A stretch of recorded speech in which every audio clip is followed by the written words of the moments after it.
criteria, and as Richard would call it, it's the physics changing. The physics of the end of this 25,000-year cycle, which does have clear relevance to human evolution in that you look at the Flynn effect.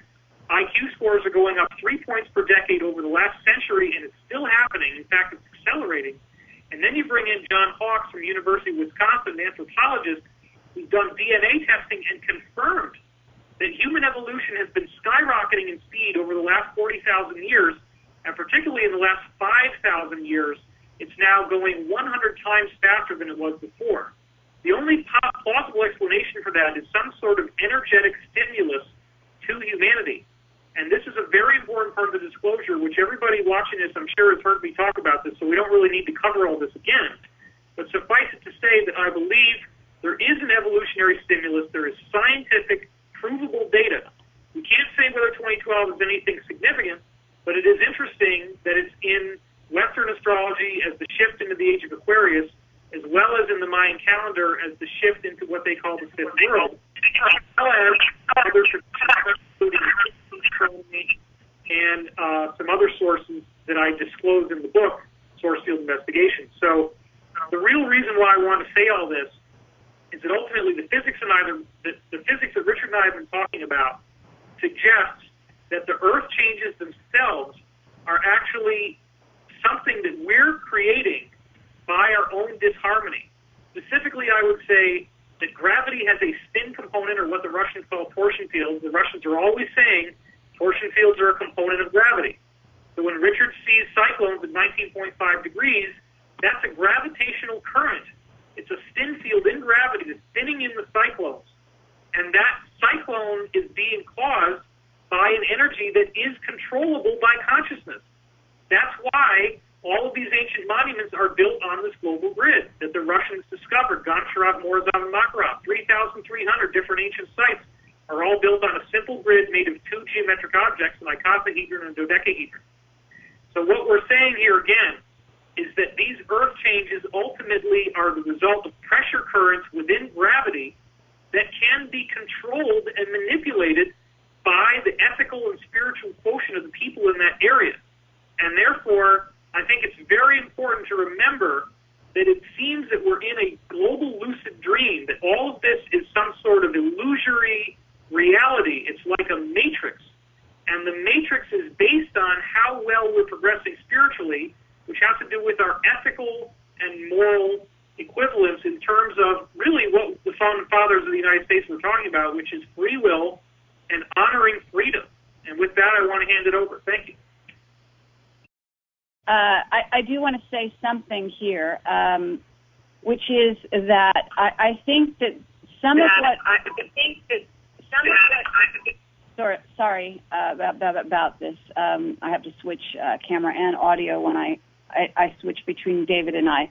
Okay, what we've got here is also what I understand to be, I think it's called a torus, and I know, David, you're familiar with that. And we have a duplicate reality that is on the other side of the torus, so to speak. And that has to do with that there are beings on this side of that reality that want to control us, and that on the duplicate side of reality, there is what has gone on there is that those negative individuals and groups are in control and remain in control after 2012, so to speak, and that we are on the light side of that equation at the moment, and we are actually the hope for this level of Earth's ascension. But it gets very involved after that. What I want to do is open it for questions at this moment, and I am going to, the principle that I understand, and we have very good crew here, which is Rebecca Jernigan and her audio engineer, Troy, are backing us up here and instructing us on how to handle the audio here, which actually, believe it or not, is a lot more difficult than the video. And What you do if you want to ask questions are, one, you can type them into the chat on live stream, and we will ask our techies to then paste them into my Skype, simply because I cannot read my screen being the way it is. And then I can take the questions that way, and I'd like you to direct it to a particular person, please, if you have a question. Do not use this as an opportunity for yourself to pontificate at length, I ask you. But simply ask questions and choose who you would like to have answer it. The process on the phone line, if you call on the phone line, we have lots of people listening on the phone line, which has made some of this somewhat problematic. But nonetheless, what you do is you hit, if I understand it correctly, *5. And what *5 does on your keypad, yes, it creates a little hand next to your icon on the screen that I will monitor, and then I can know that you're raising your hand in essence and you have a question.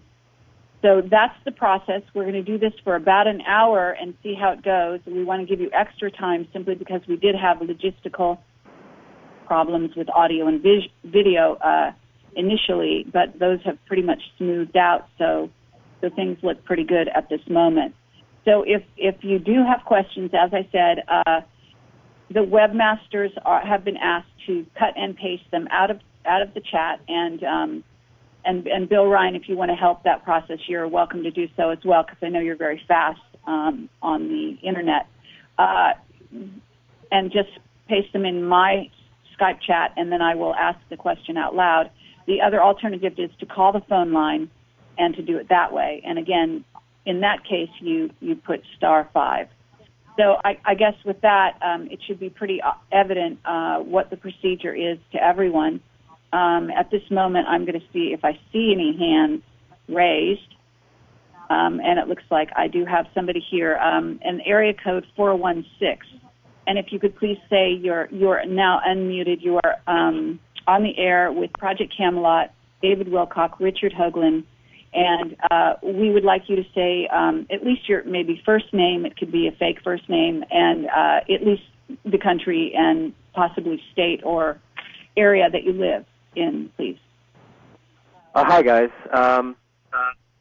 You could you could call me William. I mean, that's my name. I don't have a problem with that. I'm calling from Toronto.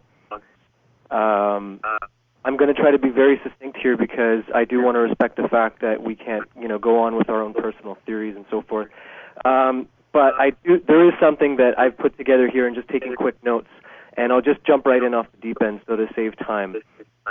2 years ago in December of 2008, I ran into a cab driver while in Greece, and he had been apparently studying occult knowledge for his entire life. He was a Greek Jew, half Greek, half Jewish, and he told me of the story that his research had uncovered that Adolf Hitler was in search of the Thule Society, and the parallel that the actual Thule Society and Agartha, or the Hollow Earth theory, somehow have a tie-in to each other.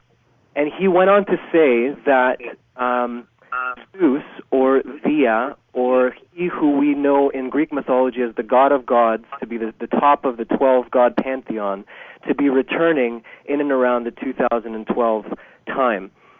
He referred me to some bibliography that I could do to research this. One of these books go on to say that there is a 40,000-year reference to Greek history, not 10 or 12 or 13 or however many is in popular media. And so to move the story along, it has been said by people such as Henry Kissinger that the three tiers, or the three blocks or bricks, to borrow from David, of civilization is the history, language, and spirituality or religion that really define a civilization. So to bring that into my question, and Dr. Hoagland would do me a great honor if he could sort of give an educated guess, because I know you don't like to, listen to stories and so forth. And so here it is in a nutshell, that names such as Prometheus, names such as freedom, or any other names that are derived from the Greek pantheon are not only names of personified deities, but in fact, as the crash